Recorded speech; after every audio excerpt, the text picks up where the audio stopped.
In Will's experience, when a girl told someone they needed to talk, things were usually bad.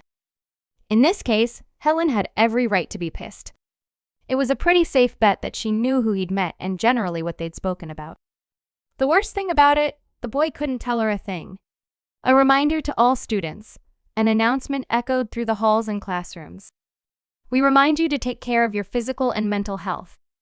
There is no shame in seeking help. The school counselor's door is open at all times. The usual announcement filled the corridors, causing Will to inadvertently hum along. It was quite sad that he had become so familiar with it that his mind registered it as background noise. Rushing into the boys' toilet, he tapped on the rogue mirror twice. The first time the golden message emerged, granting him the class. The second time, the inventory grid replaced it. Only this time, 2 of the squares were filled up with items. "What the heck?" Will whispered, looking at the object. It would have been nice if the inventory section had any descriptions. Looking at it, he could assume that the item was a weapon, a spiked chain, to be exact. Yet, there was no telling what qualities it possessed. Since it had survived a loop, it had to be an eternal weapon, but without Jace's assistance, everything else was left to interpretation. The boy was tempted to take it out just to have a look, but he preferred to leave it for after his talk with Helen. That way, he'd have to lie less. By the time he arrived in the classroom, all the windows were open. Helen was seated at her desk, looking at the mirror fragment. "Sorry," Will said as he closed the door. "Want me to block it?" "It won't matter either way." The girl didn't even look up. "I won't be extending my loop." The tone in her voice made it clear that she was really upset. "Okay," Will said, doing his best to appear that he didn't notice. "What do we need to talk about?" He went up to her. "I saw what happened at the end of the fight." She turned, looking straight at him. The boy remained quiet. Given the lack of questions during the previous loop, he had assumed that the whole going through the mirror episode had remained unnoticed by anyone else. Apparently, he was mistaken. "What did you see?" he asked in a hushed voice. "I saw enough," she replied. "What did you see?" "Well, it's difficult to explain." "I saw eternity." He sat on the edge of the desk. "As if all the mirrors in the universe were connected to something, and I was in the middle." Will paused for a few moments more. Should he tell her about the message he'd seen? Probably not. It was too close to what had happened to Danny. Maybe after the tutorial was over, there would be a better time.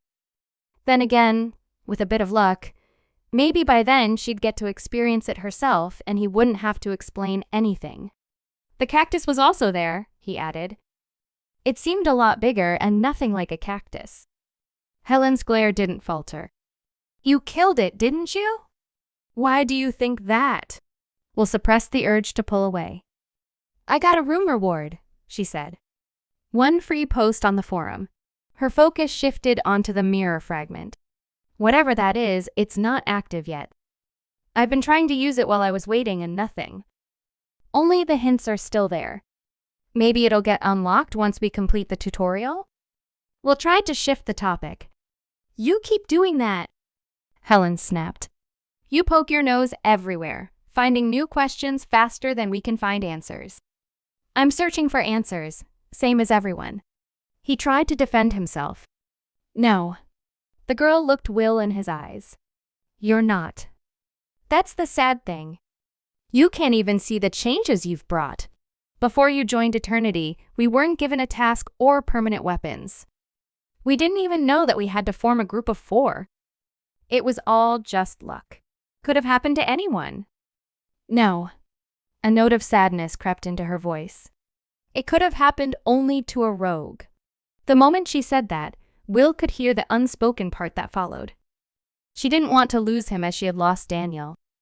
The former rogue, too, had been curious about the workings of the game and was adept at keeping secrets. As much as he hated to admit it, Will could see more than a few parallels with himself. Did that mean that the 2 of them were alike? Or did the class make the person? Might be a good idea to mark Alex's mirror as well. Despite himself, he took the easy way out of the conversation. To his relief and regret, the girl let him. It's always good to have as much information as possible. I already did, she replied. He took me there this morning, right after helping me with the goblins. I have all 4 classes and 6 hints. I tried to get the hidden mirror as well, but the loop ended too fast. Will was in the process of considering how to respond when a girl from their class came in. Hell? The new arrival stared at them in disbelief. You're talking to that loser? We're having a discussion about Alex, Helen said with absolute calm. Someone has to do something about it, so why not him since they're friends?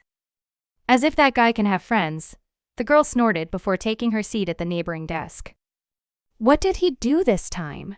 The same thing he does every time, one large mess, Helen concluded. You'll help deal with that, right? Sure. But I think you should as well. Will stood up and went to Danny's desk. The sketches and scribbles were still there, reminding him of all the secrets the previous rogue had discovered.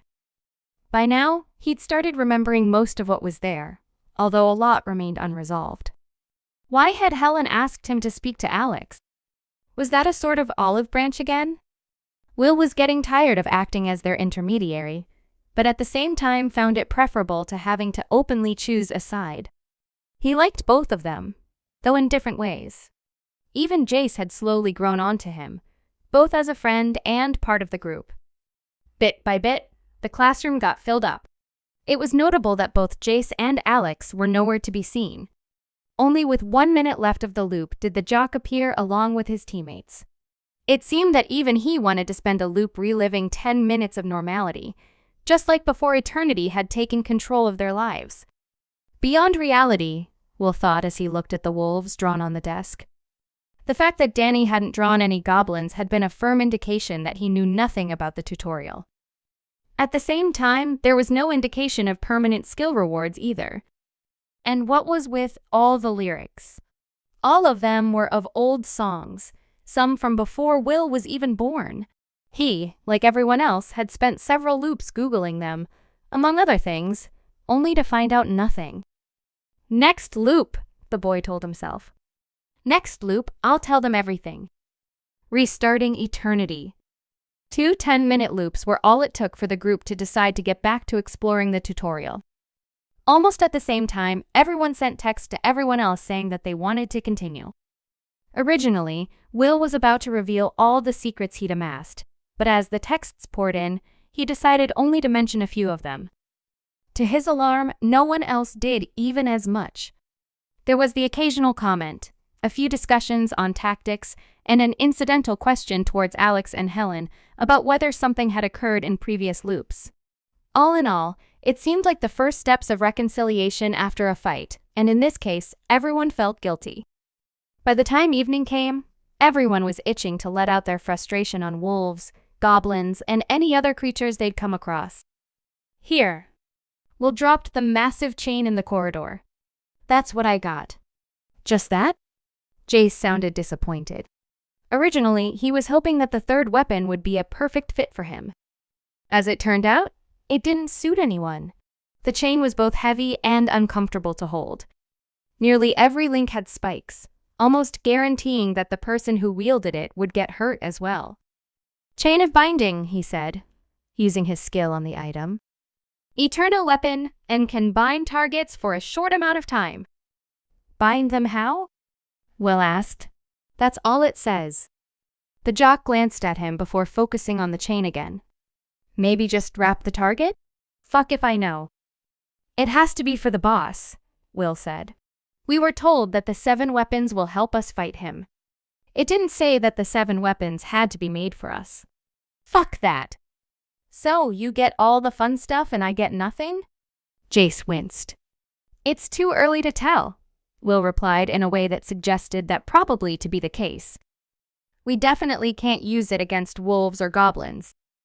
Nah, Alex protested. It's all part of a puzzle. We'll need it for the next elite. Everyone rolled their eyes. For real. We used the dagger to kill the knight. Then we used the sword to kill the cactus. You know that none of that is true. Helen looked at him.